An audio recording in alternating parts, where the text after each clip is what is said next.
দেখেন ভাই, 3 দিন হলো কাটা হয়েছে ধানটা। কাটার পরে পড়নে আছে, দেখছেন।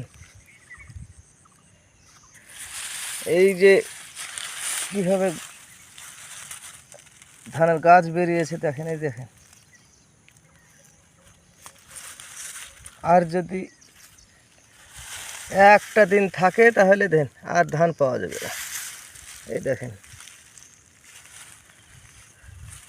একটু আপনারা সকলে দোয়া করেন আল্লাহ যেন এই ধানগুলো সুস্থভাবে তোলার জন্য মানুষকে একটু সুযোগ দেয়। এই দেখেন কি পরিমাণে গাছ বেরিয়েছে, দেখছেন। হ্যাঁ, যদি এইরকম হয় তাহলে বছরের ফসল এইভাবে নষ্ট হয়ে গেলে কি করে হবে বলেন।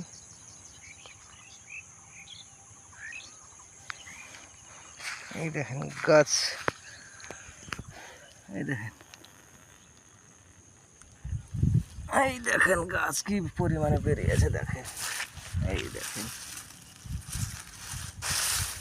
এই দেখেন।